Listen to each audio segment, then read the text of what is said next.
तुम्हें ये मनुष्य का जो देह मिला ये केवल कृपा से मिला है।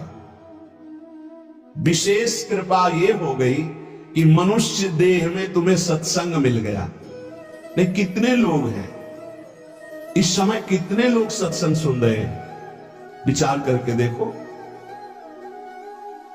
135-40 करोड़ जनसंख्या हमारे भारत की ही है।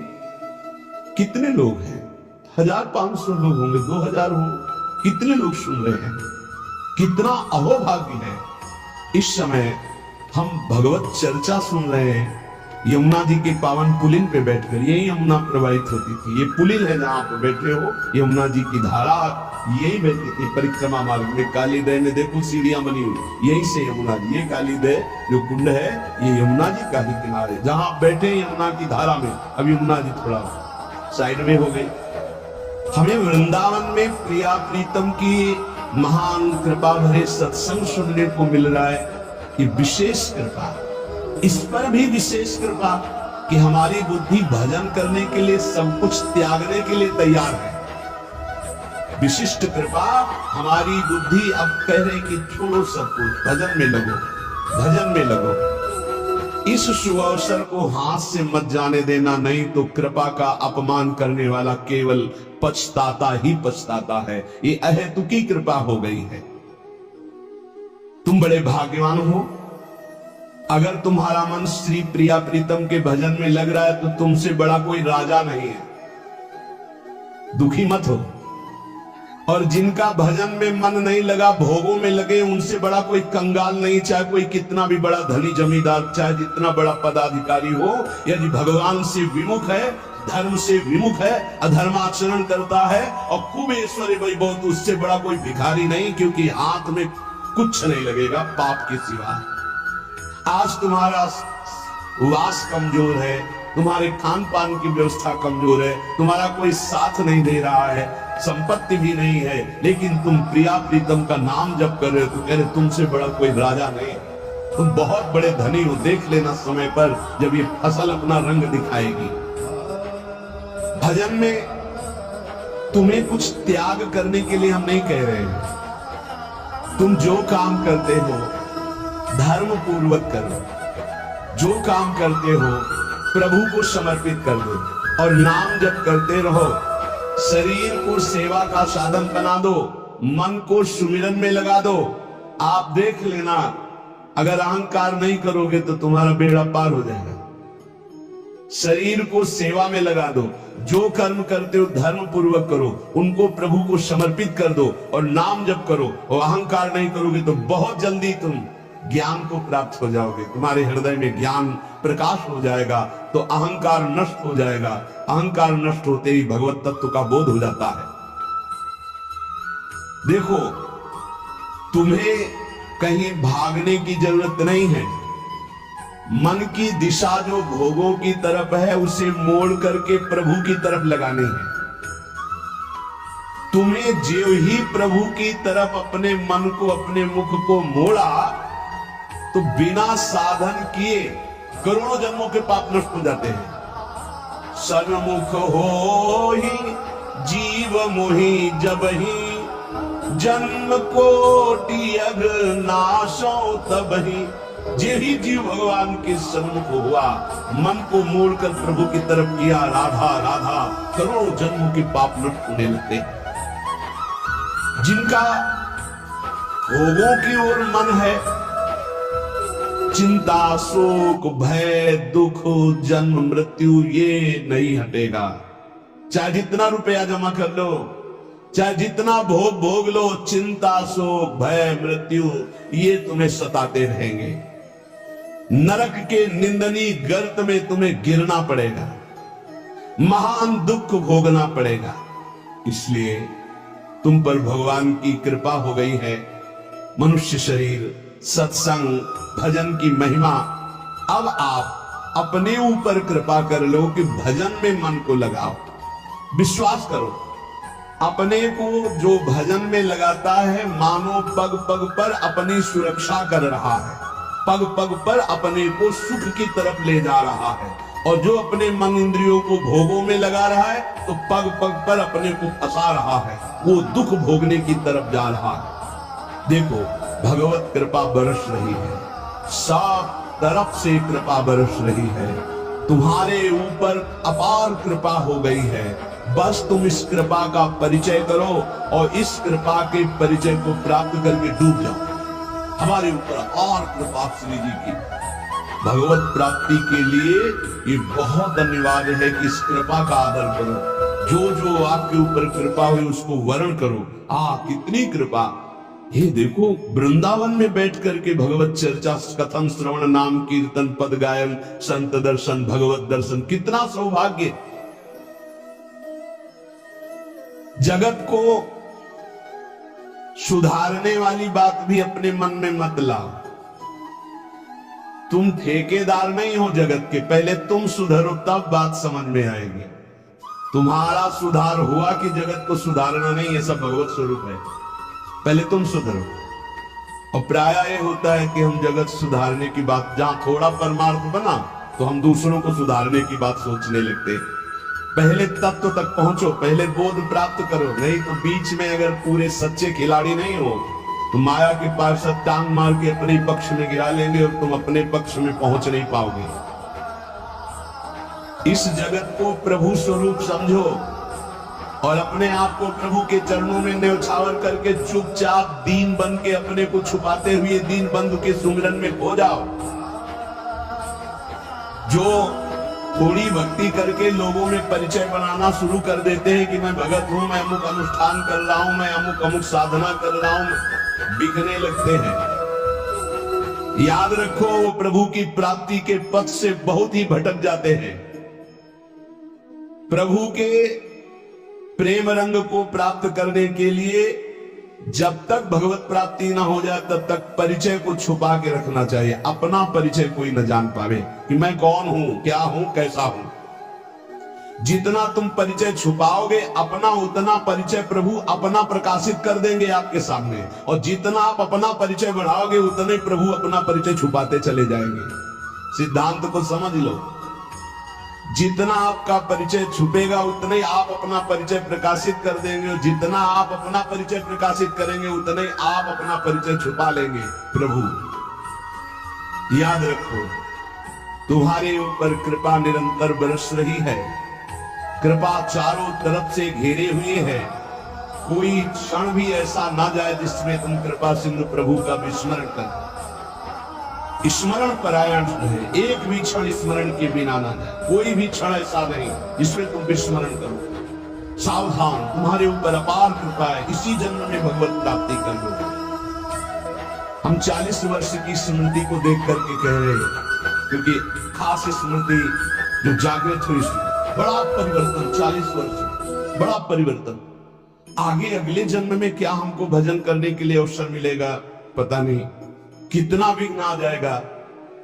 इसलिए तुम वंचित न रह जाओ भगवत प्राप्ति से, नहीं तो बहुत दुख भोगना पड़ेगा। तुम अपनी प्यारी से प्यारी वस्तु जो है, प्यारे से प्यारे जो संबंध है, उनमें झांक कर देखो। प्यार है तो प्रभु से है। अगर प्रभु शरीरों से निकल जाए तो कोई शरीर से प्यार नहीं करेगा, चाहे पत्नी हो, चाहे पुत्र हो, चाहे कोई प्यारा हो। तुम उसी प्यारे से प्यार करो, निहाल हो जाओगे। सचमुच विश्वास करो, वो सामने नहीं आ रहा पर वो छुप छुप कर आपको बहुत प्यार कर रहा है। सब मम प्रिय, सब मम उपजाए। सच्ची सच्ची सच्ची बहुत प्यार करते हैं, बहुत प्यार करते हैं प्रिया जी अपने लोगों को। आयतों की कृपा, हमारा प्यार देखो क्या है। ईमानदारी से देखो, 100 में 1% प्यार नहीं प्रिया प्रीतम के प्रति, और उनका 100 का 100% हमारे प्रति प्यार है।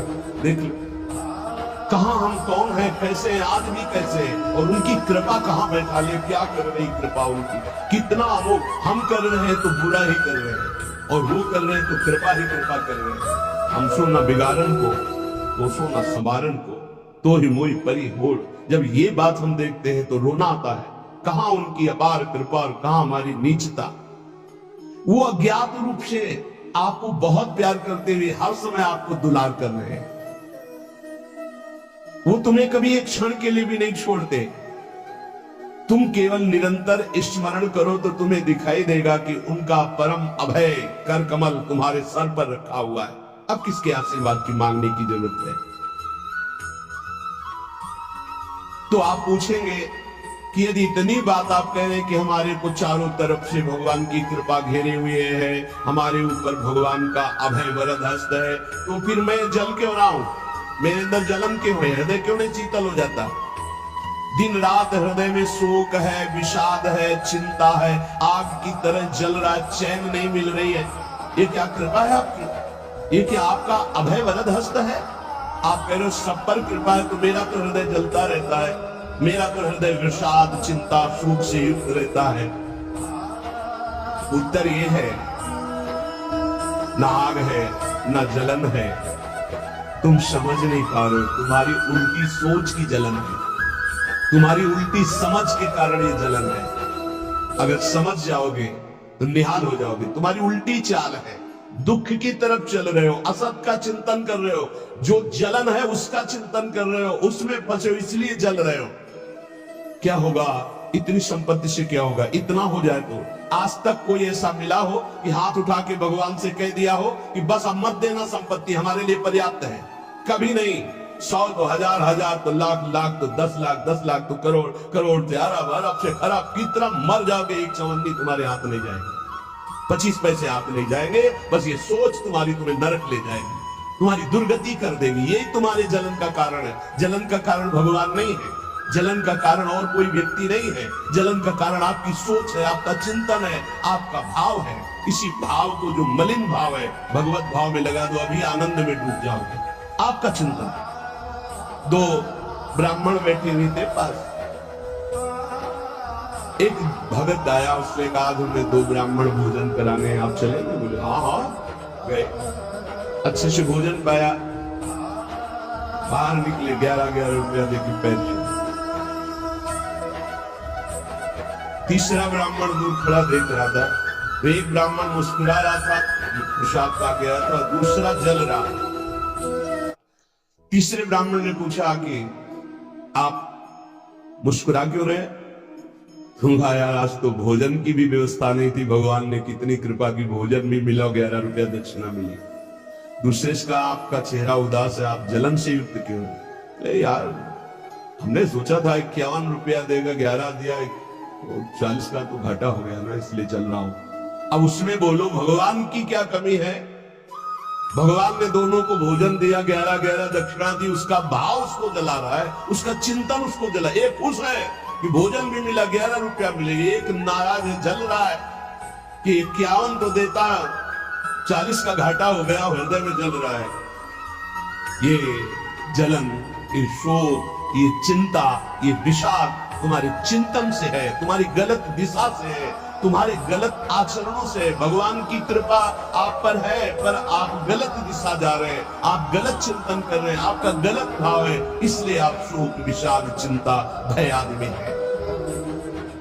तुम्हारा ज्ञान अज्ञान ही है, क्योंकि तुम दुख को सुख मानकर भोगने के लिए दुख की तरफ जा रहे हो। इस संसार में जिसको कहीं कुछ भी अच्छा लग रहा है, कोई भोग, कोई व्यक्ति, कोई बाग, कोई वस्तु, वो अज्ञान ही है।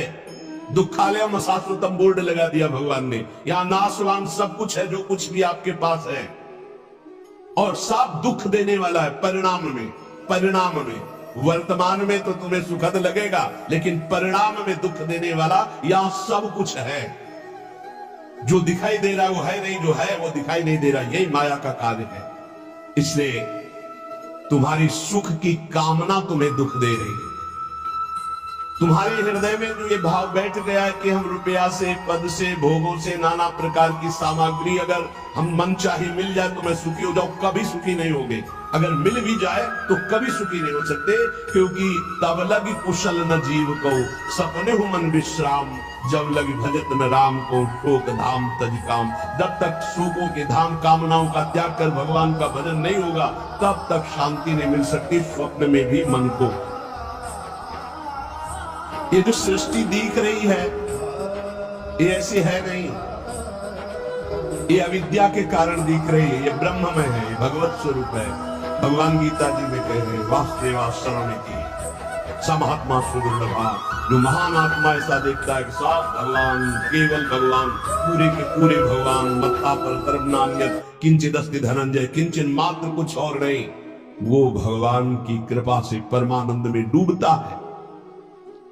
चलो, यदि तुम नहीं सुधर सकते, नहीं छोड़ सकते, तो जो होता है होने दो, तुम नाम को पकड़ लो। तुम्हारे रोकने से न मन रुक रहा है, न इंद्रियां रुक रही, न बुरे आचरण रुक रहे हैं। छोड़ो, रोकने की बात छोड़ो, पकड़ो, नाम को पकड़ो। राधा राधा राधा। अपने आप घृणा ना हो जाए, तुमसे बता दो, अपने आप घृणा हो जाएगी, पक्का हो जाएगी। बड़े बड़े विषयी पुरुषों को ऐसी घृणा हुई कि जीवन में लौटकर कभी भोगों की तरफ नहीं देखा। जीवन में लौटकर ऐसे आसक्त भोगी पुरुष, और जिस समय नाम का कृपा प्रसाद चढ़ा तो लौट करके नहीं देखा उन भोगों की तरफ। तुम तो बस अपने मंगलमय प्रभु के चिंतन में चित्त को जोड़ दो, फिर देखो कैसा परिवर्तन होता। तुम किसी स्थिति की खास कल्पना मत करो, निश्चिंत हो जाओ। तुम नाम के जपने में चित्त को जोड़ दिया तो ऐसे सुख के प्रवाह में पड़ोगे, तुम्हें पता ही नहीं है कि कितना सुख नाम जापक को मिलता है। अगर नाम जप नहीं करोगे तो तुम्हें पता है तुम सुख के लोभ में ऐसे भयानक जगह गिरने जा रहे हो जहां से तुम्हें केवल केवल हरि बचा सकते, दूसरा नहीं। बड़ा सुंदर दिखाई दे रहा है, बड़ा लुभावना सुखद दिखाई दे रहा है, लेकिन भगवान से विमुख होकर जब इसको भोगने जाओगे तो ऐसा फंस जाओगे कि निकलना मुश्किल हो जाएगा। संसार एक ऐसा सुहाना दलदल है जिसमें जानबूझ के जाके फंस जाया जाता है। दलदल का मतलब होता है ऊपर से एकदम सूखी पपड़ी, ऐसा लगता है बिल्कुल आप फल में आराम से चले जाइए, कहीं कोई परेशानी, और जो ही गए फिर गले तक गए, एकदम रबड़ी जैसा वो मिट्टी होती, धंसते चले जाओ। ऐसा दुखद, ऐसा चिंता शोक जलन वाला संसार इतना सुहावना बना है माया से कि जानबूझ करके इसमें कूद जाते हो, जलते रहते। चिंता शोक भय ईर्ष्या द्वेष काम क्रोध लोभ मोह मद मत्सर एक है,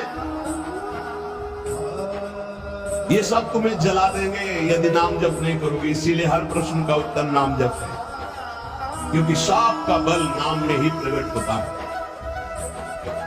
इस दुख से तुम कभी अलग नहीं हो सकते, ये दुख तुमसे कभी अलग नहीं हो सकता, ये जलाएगा जब तक भजन नहीं करोगे। इसलिए भजन करना सर्वोपरि बात समझ लो। अगर समझ में आ रही हो तो समझ लो, केवल इतना समझ लो, तुम नाम को पकड़ लो, नाम सबसे छुड़वा देगा आपको।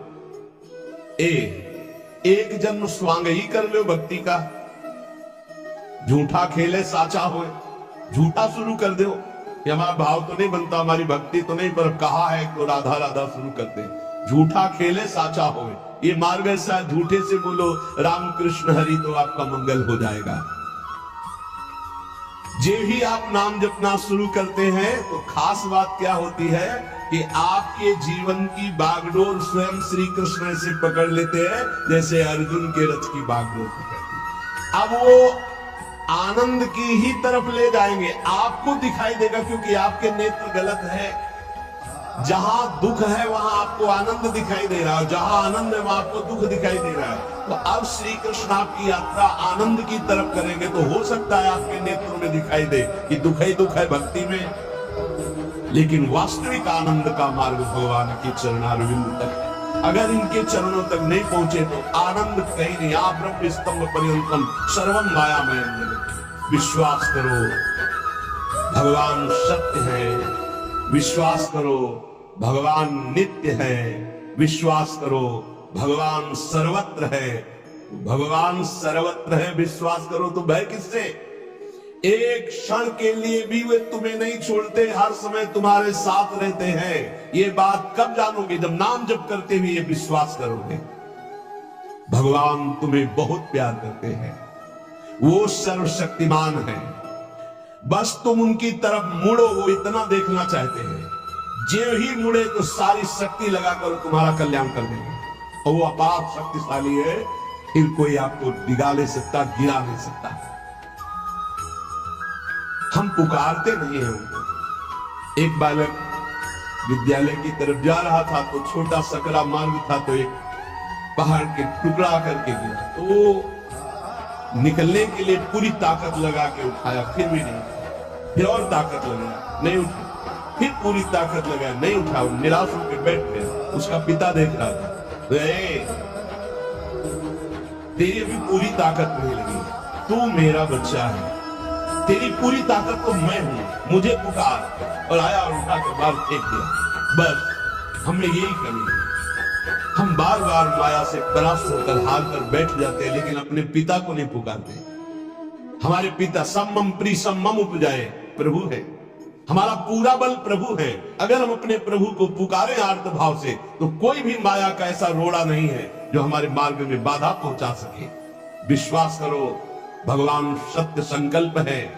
विश्वास करो, जब तुम उनसे मिलने का संकल्प करोगे तो तुम्हें कृतार्थ कर देंगे, पर हृदय से तुम मिलना चाहो, तुम उन्हें चाहोगे तो तुम्हारी क्षुद्रता, तुम्हारे पाप, तुम्हारे ताप, तुम्हारी कलुषित जड़ मति मन, ये सब निर्मल हो जाएंगे। यदि तुम उन्हें चाहोगे तो तुम्हारी दरिद्रता नष्ट हो जाएगी। तुम विशाल हृदय वाले परम पवित्र दिव्य चिन्मय मन से उन चिदानंद प्रभु का अनुभव करोगे। अतः तुम केवल उनकी चाह करने के लिए नाम जप करो, तभी ये चाह पैदा होगी, तभी ये चाह टिकेगी। तुम कृतकृत्य हो जाओगे, महान बन जाओगे। ये भिखारीपना छोड़ो कि तुम्हें कोई और सुख दे सकता है, नहीं। ये अनित्य नाशवान संसार में, नाशवान भोगों में लगे हुए तुम्हारी मांग पूरी नहीं कर सकते। तुम्हारी मांग अविनाशी परमात्मा से पूर्ण होगी। अनेक जन्म व्यतीत हो गए, अभी तक परमात्मा से नहीं मांगा। बोले नहीं, हम तो कई बार मंदिर में मांगे आए। नहीं, ये मांग नहीं सुनी जाती, ये मांग नहीं सुनी जाती। हम तुम्हें बता रहे मांग कहां से होती है। जब नाम जप करते हुए आर्त भाव से प्रभु से कहोगे, प्रभु मुझे पता नहीं क्या सत्य है क्या असत्य है, मेरा मन नाना प्रकार के भोगों को मांगता है, बस ये जीवन आपको समर्पित है, जिसमें हमारा मंगल हो आपका। अब ये मांग सुनी जाएगी, अब इस मांग में विधान बनेगा और आपका एक मार्ग खुलेगा भगवत शरणागति का, और आप दौड़ पड़ेंगे परमानंद के मार्ग में। ये भोगों की मांग मांगने वाले भगवान ज्यादा नहीं देखते। या तो उतना अनुष्ठान करो तो बात सुन लेंगे, नहीं देखते। ये सब माया की भोगों की मांग तो कर्मानुसार शुभ कर्म के फल स्वरूप मिलेगी। ये बाजार है, ऐसे फ्री मिलने वाली नहीं। करोड़पति बनने के लिए तुम्हें साधना करनी पड़ेगी, तुम्हें अशुभों का नाश करके पुण्य एकत्रित करना पड़ेगा। तो भगवान की प्राप्ति के लिए अगर आर्त भाव से भगवान को पुकारो, नाम जप करो, सब मंगल हो जाएगा। तो भगवान मिल गए तो ये माया रचित संसार तो उनके एक संकल्प से प्रकट हुआ है। पक्का समझ लो, श्रद्धा करो या ना करो, हमारी बात को खुल के समझ लो। आप समझते हो मंदिर में जाओ मांगे बात पूरी हो जाएगी, नहीं होगी, लिख लो। ऐसे खिलवाड़ नहीं है कि हो जाएगी। पत्नी की प्राप्ति करनी थी तो करदम जी ने 10,000 वर्ष तपस्या की, तब पत्नी प्राप्त हुई। आप देखो ना, कोई भी उपाय।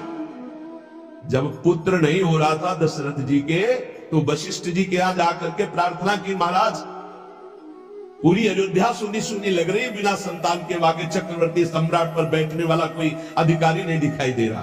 तब श्रृंगी ऋषि वशिष्ठ बुलावा, श्रृंगी ऋषि को बुलाया, भारी अनुष्ठान किया गया पुत्रेष्टि यज्ञ का, और उसी यज्ञ में श्री भगवान के प्रादुर्भाव होने का संयोग बना। खीर प्रकट हुई और उसे विभाजित किया गया। 4 पुत्र हुए, भगवान श्री राम, लक्ष्मण, शत्रुघ्न, भरत। क्या अद्भुत तो अनुष्ठान भगवान ने दिखाया। आप इतिहास पढ़कर देखो, शास्त्र पढ़कर देखो, कामना के लिए तप किया गया है, कामना के लिए उस प्रकार के शुभ अनुष्ठान किए गए। और अगर निष्काम भाव से भगवान की आराधना करो तो योगक्षेमम बहाम्यहम, मांगने नहीं पड़ेगा, आगे से आगे वो व्यवस्था करते जाएंगे, आगे से आगे व्यवस्था करते जाएंगे। तुम्हें कैसे बतावे, पग पग पर वो उनकी कृपा ऐसे बरसती चली जाती। कैसे कैसे, जहां ऐसा कैसे होगा, ये हमारे सामने प्रश्न आया कि उसका उत्तर उसके पास पहुंच जाता। हो गया, ये हो गया। प्रश्न हुआ कैसे होगा, और वो हो गया। अरे कर तुम अन्यथा कर तुम, हम प्रभु की शरण में हैं, उनके वचन कभी झूठे हो सकते हो। कहते हैं अनन्यस चिंतयन्तो माम ये जना परिपासते तेषां नित्याभियुक्तानां योगक्षेमं वहाम्यहम्, मैं स्वयं वहन करता हूँ, अप्राप्ति की प्राप्ति कराता हूँ, क्षेम की रक्षा करता हूँ। किनको? जो केवल मेरा चिंतन करते हैं। फिर आपको चिंता की बात नहीं, और आप चिंतन नहीं कर रहे, मनमानी भोगाचरणों में उतरे हुए हैं, और आप चले गए मंदिर, भगवान हमारी कामना पूर्ण नहीं होगी, पूर्ति हमारी बात मान लो, उसके लिए अनुष्ठान करना पड़ेगा उस कामना के अनुसार। अच्छा, दूसरे लोग होते हैं, जैसे किसी लेबर से कहा जाए तुम्हें 500 रुपया देंगे, शाम तक ये काम हो जाना चाहिए, बोले जी साहब, ऐसे भगवान से बात करते हैं। प्रलोभन भगवान को दे रहे हो, घूस दे रहे हो, तुम्हें 56 भोग लगा देंगे, तुम हमारा काम कर दो, ऐसे होता है? नहीं। जब कोई बात कहनी है तो हृदय से, आर्त भाव से, लाभ मैं आपको, अपने पिता को कोई घूस देता है, माँ 100 रुपया देंगे बाल भोग बना दे, कभी ऐसा कहा है आपने पिता से? कभी लाओ 500 रुपया, हमें जरूरत है, नहीं देंगे, रोज मांगता है, अरे देना पड़ेगा, वापिस हमारा कोई दिल्ली तो हमको चाहिए, अब दो, पापा को देना पड़ेगा। ऐसे या फिर संबंध से मांगो भगवान से, संबंध है संसार में, भगवान से संबंध नहीं है तो भगवान नौकर नहीं तुम्हारे, भगवान भगवान है। अरे अखिल कोटि ब्रह्मांडों के मालिक है वो, अनंत ब्रह्मांडों का भरण पोषण करने वाले तुम्हारे कैसे बच्चे हो तुम? कैसे बच्चे हो? अपने पिता से, अपने प्रभु से, अपने सखा से, अपने प्राण प्रीतम से कैसे तुम बात करते हो? या तो संबंध रख के बात करो, या फिर उतना साधना करो, तब तो कामनाओं की पूर्ति। साधना हो रही भोगों की, मनमानी भोगाचरण, धर्म विरुद्ध आचरण, और भगवान से जाके मांगोगे तो फिर बोले हमारी अश्रद्धा हो गई, हमारी कामना की पूर्ति नहीं की भगवान ने। तुम्हारी अश्रद्धा से क्या फर्क पड़ता है? आकाश में श्रद्धा करोगे तो क्या फर्क पड़ जाएगा? आकाश पे श्रद्धा करोगे तो क्या फर्क पड़ जाएगा? तुम्हारा भाव, आकाश तो बहुत दूर है, तुम छू भी नहीं सकते। ऐसे हो परमात्मा निर्लिप्त निरपेक्ष, तुम्हारे किसी भाव से वहां फर्क नहीं पड़ता। हाँ, तुम्हारे पे फर्क पड़ जाएगा, भाव करोगे तुम्हारा मंगल हो जाएगा, अभाव करोगे अपने आप नष्ट हो जाओगे। विश्वास करो, भगवान सत्य संकल्प है, कृपा की मूर्ति है, कृपामयी है, प्रभु मूर्ति कृपामयी। पर यह विश्वास तभी जब नाम चल रहा है। हमारी बात मान लेना, बिल्कुल हृदय से कह रहा हूं, पूरे जीवन की बात, सार बात कह रहा हूं। पायो नाम चारु चिंतामणि, उर करते न खसई हो, अब लो नसानी, अब ना नसई हो। ओहो, मिल गया है चिंतामणि। चिंता माने चिंतित पदार्थों को प्रदान करने वाली चिंतामणि। क्या बोले? नाम, नाम रूपी सुंदर चिंतामणि मिल गई, अब छोड़ूंगा नहीं। राधा राधा राधा राधा, हृदय रूपी हाथ से अभी चिंतामणि को नहीं जाने दूंगा, अर्थात हृदय से निरंतर नाम जप करूंगा। तब तुम्हारे हृदय में ये भाव आ जाएगा, प्रभु मूर्ति कृपामयी, करुणामयी, स्वामिनी जी लाल जी की कृपा में आप डूबने लगोगे। विश्वास करो, तुम्हें जो दुख मिल रहा है, जो संकट मिल रहा है, जो पीड़ा मिल रही, जो यातना मिल रही, इसमें भी कृपा है प्रभु की। इसमें महान हित छुपा हुआ है। अभी और मिलना चाहिए। जब सब रास्ते बंद हो जाए तब कृपा का रास्ता खुलता है। ये अविश्वासी जीव मानेगा। अगर इसको थोड़ी भी गली मिली संसार पे तो संसार की ही गली में जाएगा, प्रभु के मार्ग में नहीं जाएगा। और जब प्रभु के मार्ग में चलोगे तो संसार की कोई विपत्ति या कोई संपत्ति आपको घसीट ले जाएगी। बहुत विचित्र माया का खेल है, बहुत विचित्र माया का खेल। इसलिए बिल्कुल जो कदम बढ़ाना बहुत मजबूत बढ़ाना, ऐसे बढ़ाना कि अगर घर के सब मर जाएं तो भी हम घर पीछे वापस नहीं लौटेंगे। जिसने देखने का हृदय में ठान लिया प्रभु के, तो उसे और के देखने की इच्छा नहीं करनी चाहिए, नहीं फिर वापस प्रभु की तरफ नहीं आ पाओगे। पक्का समझ लेना। या तो ये पूरे जीवन की बात कह रहा हूं, या तो ऐसी विपत्ति आएगी कि आपको भागना पड़ेगा, या ऐसा प्रलोभन आएगा। प्रलोभन भी आता है, बहुत जोर का प्रलोभन आता है। कितनी जगह ऐसे प्रलोभन आते हैं साधक के मार्ग में। प्रलोभन और भय, इन दोनों का त्याग करके जो भगवत मार्ग में बढ़ता है, वही आगे जाकर के जान पाता है कि संकट, विपत्ति, अपमान, तिरस्कार, संसार सब ठुकरा रहा है, ये भगवान की कृपा है। समझ पाएगा कोई कृपा है? लगता है ये कोई कृपा है? कृपा है नमस्कार, प्रणाम, माला पहनाया जा रहा है, अनुकूलता है, भोग सामग्री, जय जयकार, ये कृपा है? नहीं, ये कृपा नहीं। बहुत संभल के रहना, ये कृपा नहीं। कृपा है तिरस्कार, अपमान, निंदा, दुख, विपत्ति, संकट। क्यों? इससे संसार का राग और देह भाव नष्ट होता है। इसीलिए सम्मानम कल्याति भोरगर्णम कहा गया। सम्मान विष है, नीच पुरुषों द्वारा किया हुआ अपमान अमृत है। विश्वास करो, तुम्हारे आगे पीछे बाएं दाएं ऊपर नीचे केवल भगवान की कृपा घेरे हुए है। वो सुधा धारा बरसा रही है, अमृत रस बरसा रही है। तुम्हारी शक्ति नहीं अब कि तुम भगवान के मार्ग से हट जाओ। क्योंकि ऐसा चिंतन करो, कितना आनंद है। मेरे आगे पीछे दाएं बाएं ऊपर नीचे सब तरफ से मैं कृपा से घिरा हूं। अब मुझे कोई भी परास्त नहीं कर सकता। मैं भी चाहूं तो नहीं वापस जा सकता, भाग नहीं सकता, क्योंकि कृपा ने मुझे घेर रखा है। देखो, भगवान पर भरोसा और इसमें कभी शिथिलता ना पावे तो बहुत जल्दी भगवत प्राप्ति हो जाती है। भगवान पर दृढ़ भरोसा और शिथिलता ना आना।